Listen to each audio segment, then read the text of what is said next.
ఇప్పుడు 6వ అనువాకం. ఆనందో బ్రహ్మే దివ్యజానాత్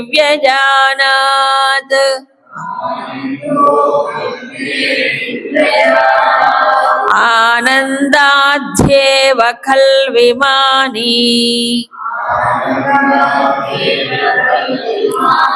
భూతాని జాయంతే ఆనందేన జాతాని జీవంతి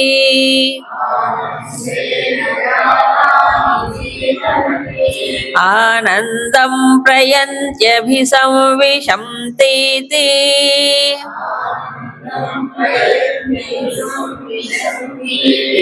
సైషా భార్గవీ వారుణీ విద్యా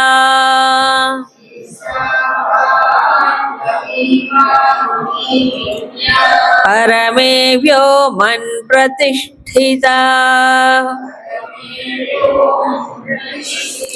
సయ ఏవం వేద ప్రతిష్ఠతి.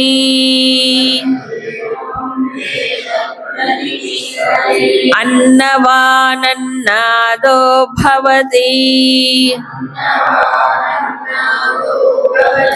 మహాన్ భవతి ప్రజయా పశుభిర్బ్రహ్మవర్చసేన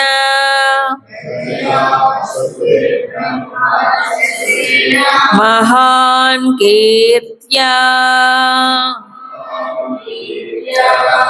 మళ్ళీ ఆనందో బ్రహ్మేతి వ్యజానాత్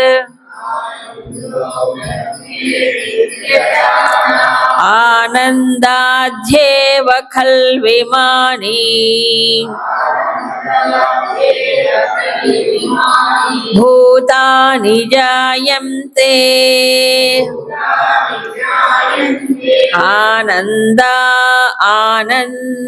ఆనందేన జాతాని జీవంతి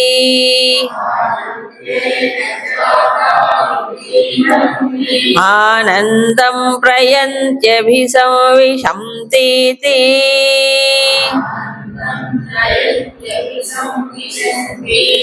సైషా భార్గవీ వారుణీ విద్యా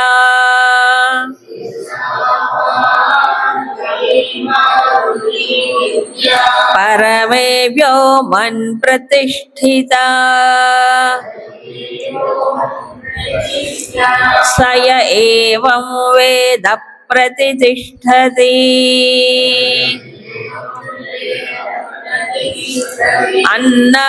అన్నవానన్నాదో భవతి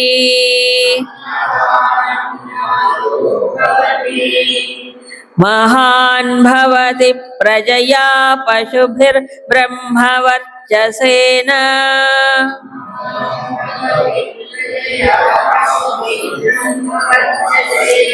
మహాన్ కీర్త్యా.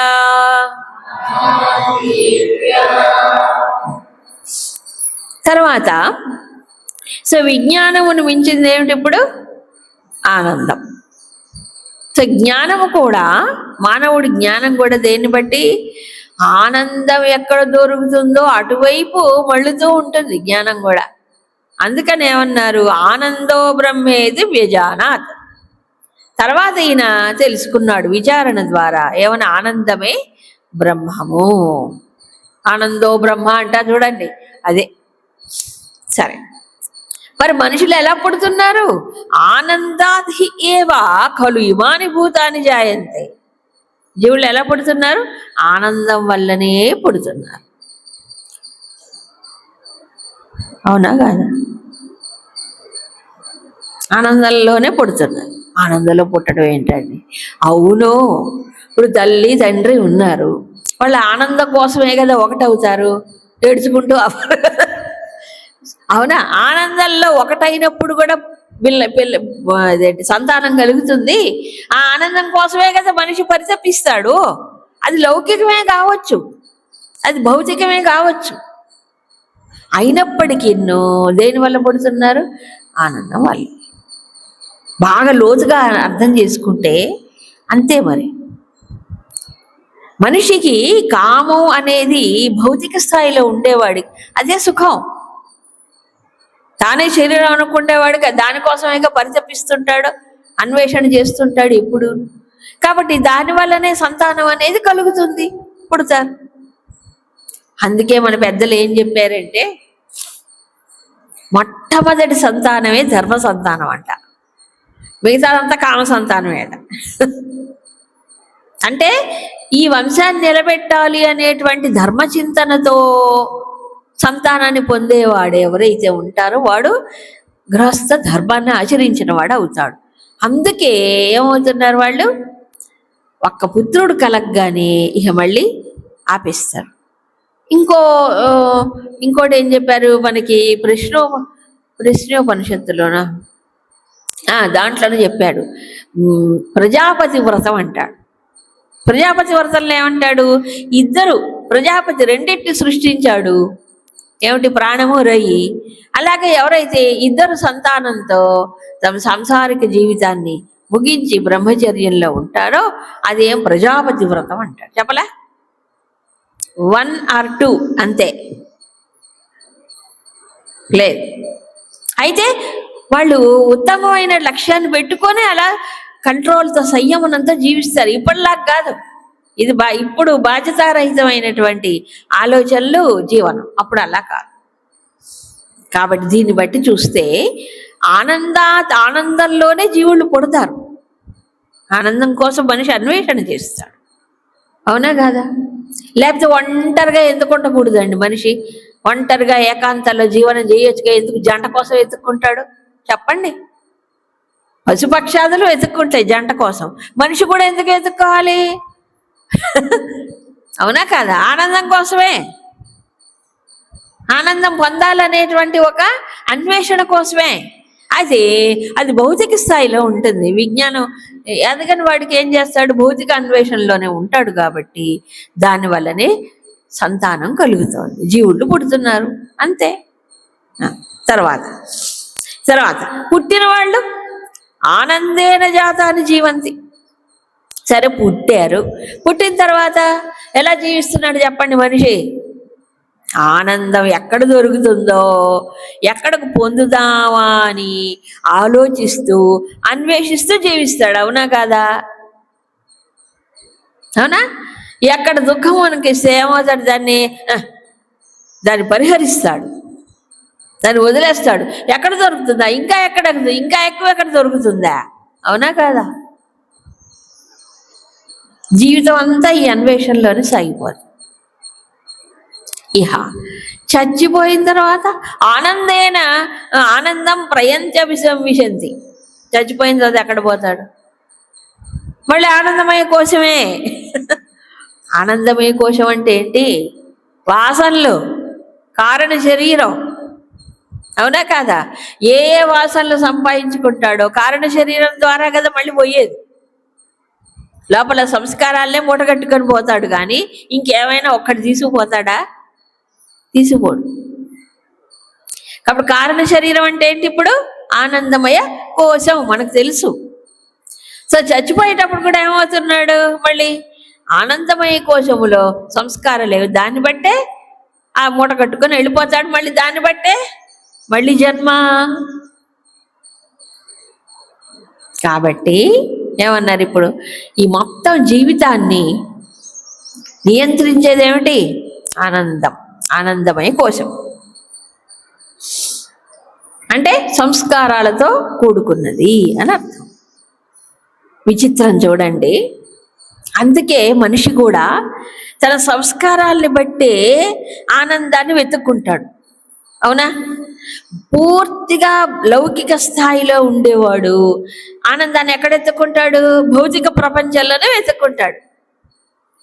సో అలాంటి వాడికి ఏమిటి? కడుపే కైలాసం, ఇల్లే వైకుంఠం, అవునా కాదా? వాళ్ళకి ఏం కనిపిస్తాయి? నోట్లు, ఇనపెట్టెలు, బ్యాంక్ బ్యాలెన్స్లు, ఇదే జీవితం. చచ్చేదాకా ఇంతే, ఇంకో ఆలోచన ఉండదు వాళ్ళకి. వాళ్ళ ఆనందం అక్కడే. ఎంత ఉంటే అంత డబ్బు, అది చూసుకొని ఆనందిస్తుంటాడు, అంతే. డబ్బే కాదు, ఇంకా ఏవో లౌకికమైనటువంటి అన్నీ. కాబట్టి వాడికి ఆనందం ఎక్కడుంది? ఈ విషయ ప్రపంచంలోనే ఉంటుంది. కాబట్టి దేన్ని బట్టి? వాడి సంస్కారాన్ని బట్టే. అవునా కదా? ఈ ప్రపంచంలో ఏలే ఎంత సంపాదించినా ఇంతే. దానివల్ల ఎప్పటికి అర్థమవుతుందండి? చచ్చే టైంలో అర్థమవుతుంది. చాలా మంది అంటారు ఎంత సంపాదించినా ఏం సుఖం అండి అని. ఎప్పుడు అంటారు? 70 ఏళ్ళు వచ్చిన తర్వాత అంటారు. అప్పటిదాకా అనరు.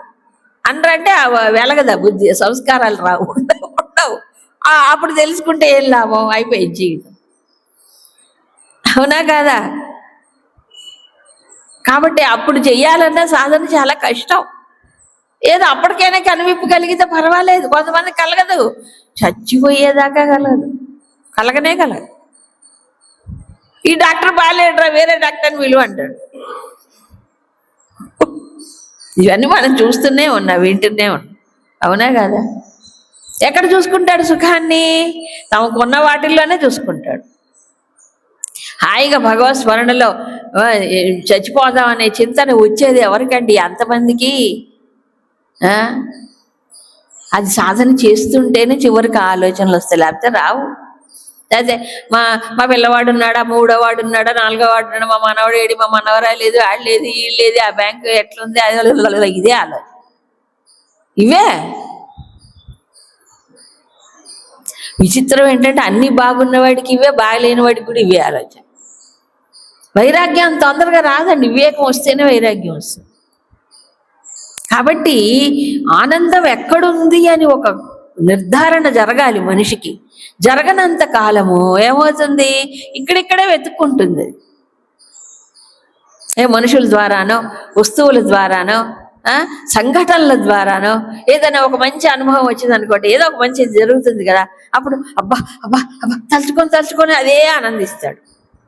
ఎంతకన్నా తలుచుకోవడంలోనే ఉంది తప్ప నిజంగా ఉండదు. అది జరిగిపోయింది. ఏమిటో అప్పుడు అలా బతికేమండి, ఇప్పుడు ఇలా పరిస్థితి వచ్చిందండి. ఒకప్పుడు ఇప్పుడు లేదుగా. అవునా? అందుకని మనిషి యొక్క జీవితం యావత్తు నియంత్రణ చేసేది ఏమిటి? సుఖాన్వేషణ. కాబట్టి ఏం చెప్పారు? దుఃఖ నివృత్తి, సుఖ ప్రాప్తి. అంతేనా కాదా? దీనికోసమే ఎత్తుకుంటాడు మనిషి. అందుకని చివరికి చచ్చేటప్పుడు కూడా ఆనందమయ కోశంలో సంస్కారాల్లో ఏదైతే ఉంటుందో అదే ముందుకు తీసుకుపోతుంది. అందుకని చెప్పాడు ఆనందం ప్రయంతి అభిసంవిశంతి. సో ఇక్కడ దాకా ఒక అవగాహన వస్తే దీన్ని సయేషా భార్గవీ వారుణు విద్య, ఇది ఒక విద్య. ఏ విద్య? భార్గవీ వారుణి విద్య. గురు శిష్యులు ఎవరండి ఇక్కడ?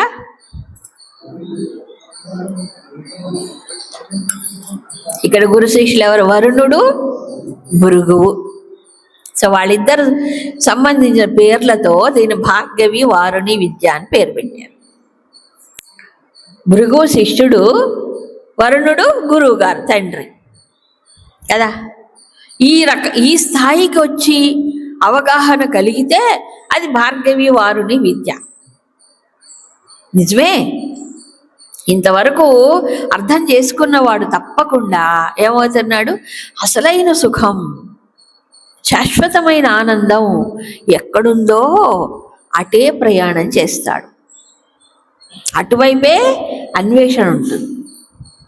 అప్పటిదాకా ఇక్కడిక్కడే తిరుగుతాడు. ఎక్కడ? భౌతిక ప్రపంచ స్థాయిలోనో, మానసికమైన ఆనందంలోనో, అంతే కదా. లేకపోతే బుద్ధి స్థాయిలో ఆనందంలోనో, అన్ని స్థాయిలో కొంచెం కొంచెం దొరుకుతుంది, దొరక్కపోదు, దాంట్లోనే ఉంటాడు. ఇప్పుడు చూడండి, బుద్ధి స్థాయిలో ఆనందం అని చెప్పుకున్నాం. బుద్ధిలో ప్రతి వాడికి కొంతలో కొంత కొన్ని విషయాలు తెలుసుకుంటే ఆనందం కలుగుతుంది. అవునా కదా? కొంత జ్ఞానం పొందితే ఆనందం వస్తుంది. వాళ్ళు ఏం చేస్తారు? ఎప్పుడు ఈ శాస్త్రాలను తెలుసుకొని విని, లేకపోతే కొత్త కొత్త విషయాలు తెలుసుకొని ఆనందిస్తుంటారు. అంతే తప్ప అసలైన ఆనందం కోసం వెతకలేరు, బుద్ధి స్థాయిలో ఉండిపోతారు. శాస్త్రాలు తెలుసుకుంటారు, అర్థం చేసుకుంటారు, అంతమటికి ఆనందిస్తారు. బట్ మనం అసలైన దాన్ని పొందాలి కదా. అక్కడ ఆగదు, దృష్టి అటు పోదు, బుద్ధి స్థాయిలోనే ఉంటారు. కానీ బుద్ధిని దాటిపోవాలి, బుద్ధి కూడా పరిమితమే కదా. అసలైన ఆనందము పూర్తిగా సంతృప్తిగా అనుభవించేదాకా మానవుడికి విశ్రాంతి ఉందండి, జీవుడికి లేదు కదా. కాబట్టి ఎందుకు ఇన్ని జన్మలు ఎత్తుతున్నాడు? ఎత్తాల్సిందే. ఎప్పటిదాకా? ఆ బ్రహ్మానందం ఏమిటో పూర్తిగా అనుభవించేదాకా జన్మలు తప్పవు. అది పరిపూర్ణత పొందేదాకా తప్పదు. అది అసలు లక్ష్యం అని తెలుసుకున్నవాడు ఇక మళ్ళీ ఇటు చూడ్డు, వీడి కోసం పాకులాడ్డు పీకులాడ్డు కదా. ఆ నిర్ణయం జరగద్దు, ఆ నిర్ధారణ జరగాలి కదా. కాబట్టి ఆనందమయ స్థాయిలోకి వచ్చిన వాడికి ఆ నిర్ధారణ జరిగినప్పుడు ఇంకేమవుతున్నాడు? అతను వివేక వైరాగ్య సంపన్నుడై ఆ అన్వేషణలోనే ఉంటాడు. సో ఈ స్థాయి దాకా వచ్చిన వాళ్ళే ఈ విద్యను ఏమన్నారు? భార్గవి వారుని విద్య. ఇప్పుడు ఈ ఆనందం ఎక్కడుంది? పరమే వ్యోమన్ ప్రతిష్ఠిత. అడ్రస్ ఉంది, ఇప్పుడు చెప్పాడు అడ్రస్. ఎక్కడుంది ఆనందం? పరమే వ్యోమన్, పరమైనటువంటి వ్యోమములో. వ్యోమం అంటే ఆకాశం, వ్యోమగామి, వ్యోమ నౌక, స్పేస్. పరమమైన ఆకాశం. పరమమైన ఆకాశం ఏంటి? ఈ బాహ్యాకాశం పరమాకాశం కాదు, మరేమిటి? హృదయాకాశం. శాస్త్రాలు ఎప్పుడు చెప్తుంటాయి హృదయాకాశం, అదే పరమమైన ఆకాశం. అది బయట కనిపించేది కాదు. హృత్పుండరీక మధ్య అంటారు కదా. ఆ హృదయాకాశములో ప్రతిష్ఠితమై ఉన్నది ఏమిటి? ఆనందం. ఓహో, ఆ ఆనందం ఎవరు? పరమాత్మే, అదే పరబ్రహ్మం. సో పరబ్రహ్మమే ఆనందం, ఆనందమే బ్రహ్మం, పరబ్రహ్మం. అది ఎక్కడుంది ఇప్పుడు? హృదయాకాశములో ఉంది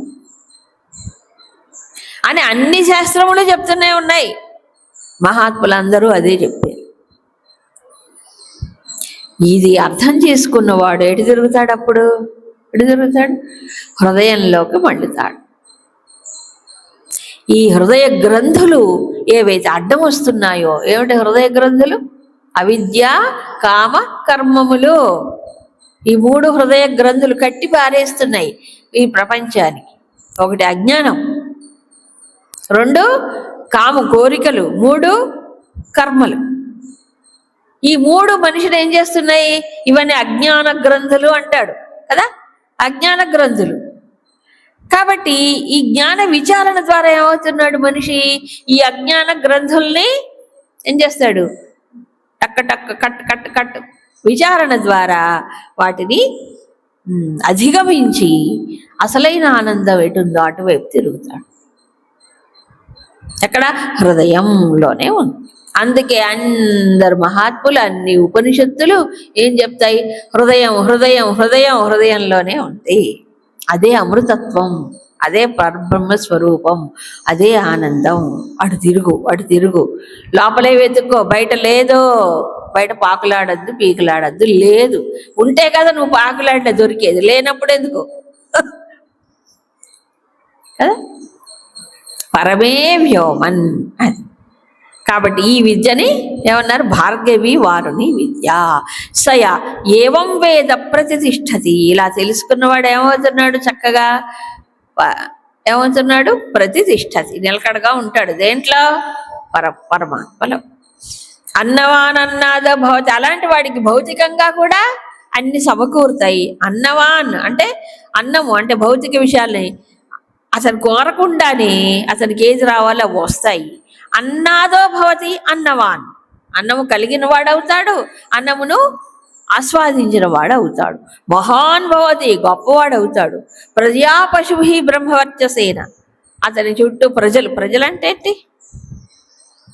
ప్రజలంటే సంతానమే కాదు, ఇంకా చుట్టూ పశుభి, పశువులు అన్నీ కూడా ఉంటాయి. బ్రహ్మవర్చస్సుతో గొప్ప కీర్తిని పొందుతాడు ఎప్పుడు? ఈ స్థాయికి ఎదిగినవాడు. హరి ఓం.